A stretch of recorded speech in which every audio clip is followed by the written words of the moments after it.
একটা লোভনীয় প্রস্তাব সম্ভবত ডোনাল্ড ট্রাম্পের দিকে দিতে যাচ্ছে ইরান, এবং ডোনাল্ড ট্রাম্প হয়তোবা এই লোভনীয় প্রস্তাবের কাছে পরাজিত হয়ে ইরানের সাথে চুক্তি করতে পারে, সম্ভবত যুদ্ধ এড়ানো যেতে পারে, এমন একটি সম্ভাবনার কথা জানিয়েছে ব্রিটিশ পত্রিকা ফিনান্সিয়াল টাইমস।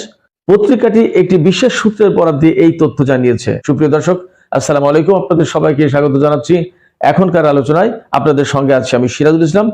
জেনেভায় ইরান এবং আমেরিকার মধ্যে পরমাণু আলোচনা চলছে, কিন্তু এখনো বিশেষ কোনো খবর আসেনি যা থেকে পরিষ্কার হয় যে ইরান এবং আমেরিকার মধ্যে চুক্তি হচ্ছে। তবে ইরানের পক্ষ থেকে এমন কিছু প্রস্তাব দেয়া হতে পারে যা দেখলে হয়তো ট্রাম্প আপাতত থামতে পারেন এবং চুক্তির দিকে এগিয়ে আসতে পারেন। তবে এটা সবই সম্ভাবনার ব্যাপার, একথা নিশ্চয়তা দেওয়া যাচ্ছে না এখনো পর্যন্ত যে এই চুক্তি হবে এবং ইরান আর আমেরিকার মধ্যে যুদ্ধের সম্ভাবনা একেবারে জিরো হয়ে যাচ্ছে, একথা নিশ্চয়তা দেওয়া যাচ্ছে না।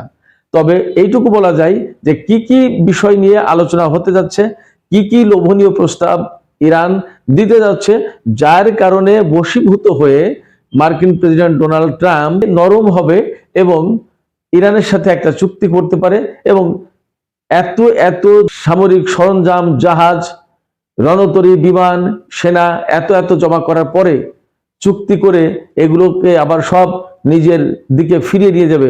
কি সেই লোভনীয় প্রস্তাব, চলুন শোনা যাক। প্রিয় দর্শক, ফিনান্সিয়াল টাইমস বলছে যে ইরান সম্ভবত ডোনাল্ড ট্রাম্পকে এই প্রস্তাব দিতে পারে যে ইরানের তেল গ্যাস ক্ষেত্রে মার্কিন বিনিয়োগ করার সুযোগ দেবে ইরান। শুধু তেল গ্যাস না, আমি যে কিছুদিন কয়েকটা ভিডিওতে বলেছি, আপনারা নিশ্চয়ই খেয়াল করে থাকবেন, যে রেয়ার আর্থ মিনারেল, যেটা রেয়ার আর্থ ম্যাটেরিয়াল, যেগুলো খুবই দুর্লভ, যেগুলো ক্ষেপণাস্ত্র, বিমান, ইঞ্জিন, গাড়ি, ব্যাটারি, সমস্ত সবকিছু, টেলিভিশন, মোবাইলের চিপস, যত যা কিছু গুরুত্বপূর্ণ টেকনিক্যাল এবং সুপার ডুপার হাই লেভেলের টেকনোলজি, এইগুলো তৈরির জন্য যে রেয়ার আর্থ ম্যাটেরিয়াল লাগে, এই সমস্ত জায়গায়ও আমেরিকার সাথে একটা ভাগাভাগির চুক্তি করতে পারে ইরান, এরকম একটা প্রস্তাব দিতে পারে। তবে ইরান একেবারে এমনি এমনি কিন্তু ডোনাল্ড ট্রাম্পকে বা আমেরিকাকে এই প্রস্তাব দেবে না, বিনিময় দিতে হবে। অর্থাৎ আমি এ কথা দিয়ে এই বোঝাচ্ছি, বা ফিনান্সিয়াল টাইমস যে প্রতিবেদনে এই খবর দিচ্ছে সেই প্রতিবেদনে বলা হচ্ছে যে একেবারে এমনি এমনি, অর্থাৎ বিনামূল্যে, বিনা লেনদেনে ইরান আমেরিকাকে এই সুযোগ দেবে না। লেনদেনটা কি হবে? ইরানের ডিমান্ডটা কি?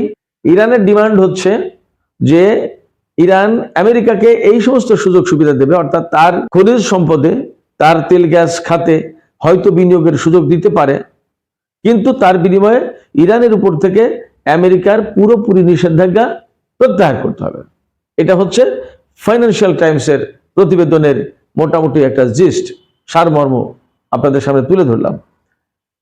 ইরান ধারণা করছে আমেরিকা ইরানের সাথে যেভাবেই হোক, অর্থাৎ প্রেসিডেন্ট ডোনাল্ড ট্রাম্প ইরানের সাথে চুক্তি করতে চান। চুক্তি যদি করতে হয় তাহলে এমন লোভনীয় প্রস্তাব দেয়া দরকার যে প্রস্তাবের কারণে ডোনাল্ড ট্রাম্পের চোখ জল জল করে উঠবে এবং তিনি এই প্রস্তাবের দিকে লোভের বশবর্তী হয়ে তিনি প্রস্তাবের দিকে এগিয়ে আসবেন এবং ইতিবাচক সাড়া দেবেন। আমরা সবাই জানি ডোনাল্ড ট্রাম্প একজন ব্যবসায়ী মানুষ, অর্থ, টাকা কড়ি এগুলো অনেক বেশি বোঝেন এবং তিনি ক্ষমতায় এসেই পৃথিবীর সব দেশের উপরে 10%, 15% ট্যারিফ বাড়িয়ে দিয়েছেন। চীনের উপরে ব্যাপকভাবে ট্যারিফ বাড়িয়ে দিয়েছেন। নেটো জোট আমেরিকার এত জানি দোস্ত, এত প্রাণের বন্ধু, সেই নেটো জোটের সব দেশের উপরে ট্যারিফ বাড়িয়ে দিয়েছে। নেটো জোটকে সোজা বলে দিয়েছে তোমাদের নিরাপত্তা দেব, তার বিনিময়ে পয়সা দিতে হবে, বিনা পয়সায় হবে না। এ সমস্ত নিয়ে যদিও নেটো জোটের দেশগুলো, অর্থাৎ ইউরোপের দেশগুলো ভীষণভাবে ক্ষিপ্ত, রুষ্ট, ক্ষুব্ধ। তো ডোনাল্ড ট্রাম্পের কাছে টাকা সবচেয়ে বড় কথা, অর্থ ইম্পর্টেন্ট। এই অর্থ, টাকা এবং সুবিধা, তাকে যদি সুবিধা দেওয়া হয় তাহলে কাজ হতে পারে। ইরান হয়তো এই দিক চিন্তা করে ডোনাল্ড ট্রাম্পকে প্রস্তাব দিতে যাচ্ছে, হতে পারে সেটা। ইরানের পক্ষ থেকে আর একটা প্রস্তাব দেওয়া হচ্ছে বলে শোনা যাচ্ছে, সেটা হচ্ছে যে ইরান ইউরেনিয়াম সমৃদ্ধ করা আপাতত বন্ধ রাখতে পারে কিছু দিনের জন্য, যাতে ট্রাম্প ইরানকে বিশ্বাস করে, এই বিশ্বাস তৈরির জন্য। কিন্তু তার বিনিময়ে ইরানের উপর থেকে নিষেধাজ্ঞা প্রত্যাহার করে দিতে হবে। এটা কিন্তু এমনি এমনি করবে না। এরকম একটা প্রস্তাবে যদি রাজি হয় আমেরিকা, তাহলে হয়তো আর যুদ্ধের আশঙ্কা থাকছে না, চুক্তি হতে পারে। আমি সবসময় বলি সুপ্রিয় দর্শক, ইরান ডিপ্লোমেসিতে তুখোড়। সারা বিশ্বের সামনে ইরান যে ডিপ্লোমেসি দেখিয়েছে বহু বছর ধরে, বিপ্লবের পর থেকে, সে কথা কল্পনা করা যাবে না। কিভাবে দেখেছে তার দু একটা নজির আমি আপনাদের সামনে তুলে ধরবো। তার আগে বলি, এই যে তুখোড় ডিপ্লোমেসি, এই তুখোড় ডিপ্লোমেসির কারণে প্রচন্ড যুদ্ধ লেগেই যাবে। এইরকম একটা অবস্থায় তুখোড় ডিপ্লোমেসির অংশ হিসেবে একদম টোটাল বিষয়টাকে পানি ঢেলে ঠান্ডা করে দেবে ইরান। একেবারে চুপ, যুদ্ধই হবে না, এমন হতে পারে।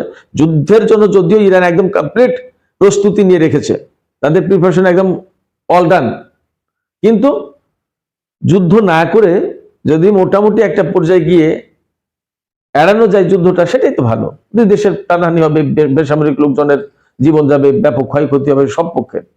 যুদ্ধ এড়িয়ে যদি যাওয়া যায় সেটাই তো ভালো।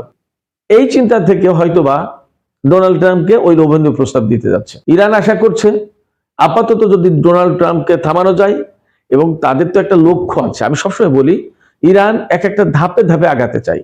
ধরুন একটা কর্মসূচি হাতে নিয়েছে, সেই কর্মসূচিটা শেষ করতে 6 মাস বা 1 বছর বা 2 বছর লাগবে।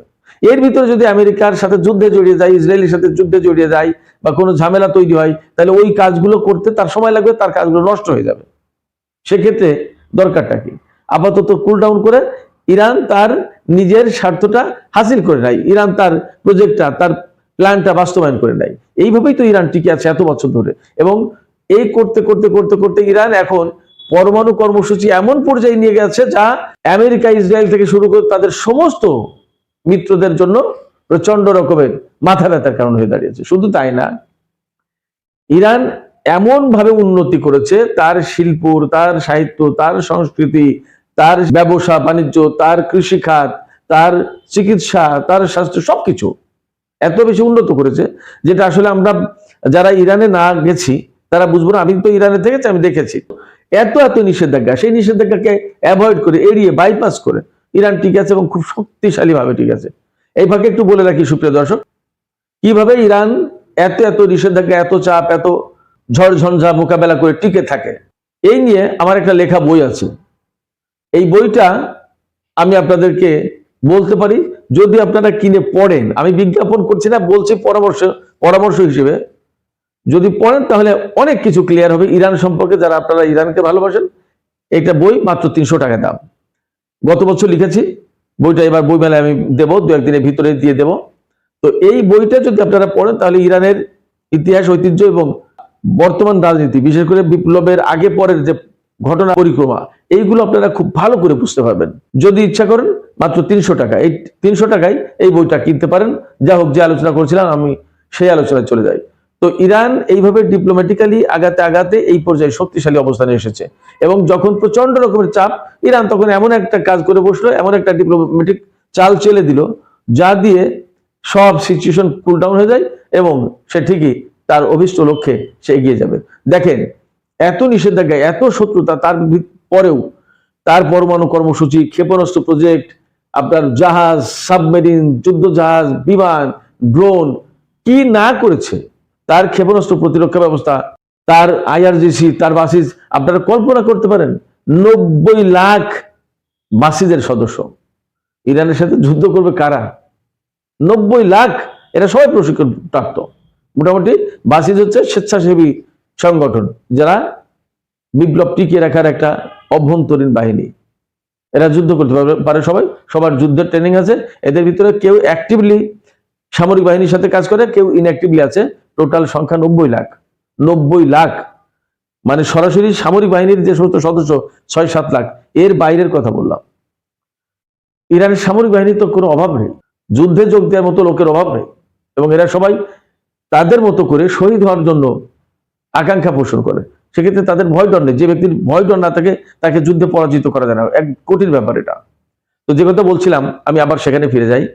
এই প্রস্তাব যদি দেয় ইরান, এবং এই প্রস্তাবে ধারণা করা হচ্ছে যে মার্কিন প্রেসিডেন্ট ডোনাল্ড ট্রাম্প সায় দিতে পারেন, তাহলে এই যুদ্ধ খেলা আপাতত বন্ধ হয়ে যায়।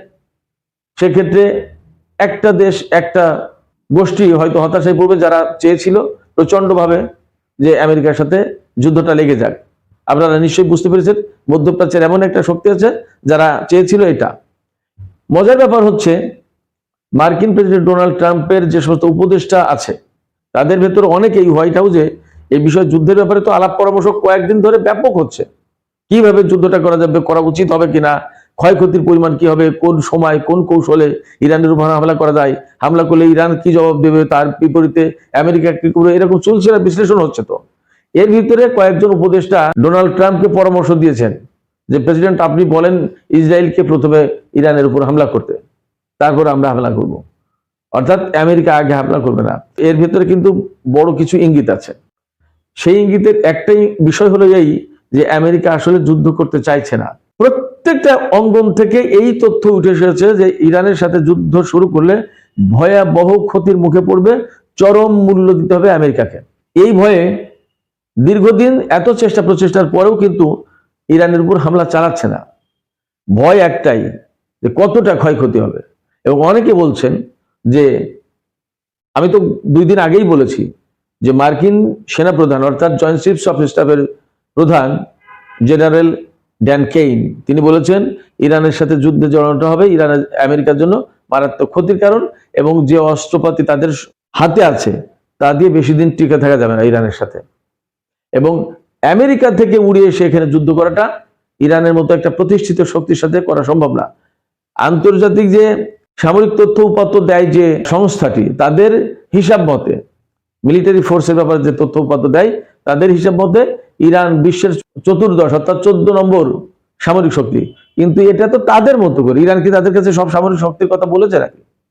ইরানের সামরিক শক্তি দেখলে বাকিটা বোঝা যাবে যে সে 1 নম্বর 2 নম্বর 3 নম্বর না 4 নম্বর না 5 নম্বর কয়েন নাম্বারে, সেটা বোঝা যাবে তার সামরিক শক্তি দেখলে। এবং আমেরিকা যদি যুদ্ধ শুরু করে তাহলে এইবার বোঝা যাবে তার সামরিক শক্তিটা কত, ইরানের কাছে কতটা সামরিক শক্তি আছে। এই সমস্ত কম বেশি আমেরিকা জানে, এই জন্য যুদ্ধটা এড়াতে চায়। জেনেভায় আলোচনা চলছে। আলোচনার ব্যাপারে ওমানের পররাষ্ট্রমন্ত্রী বদর আল বুসাইদি তিনি বলেছেন যে পজিটিভ আলোচনা হচ্ছে, সব মাধ্যম থেকে মোটামুটি পজিটিভ আলোচনার খবরই পাওয়া যাচ্ছে।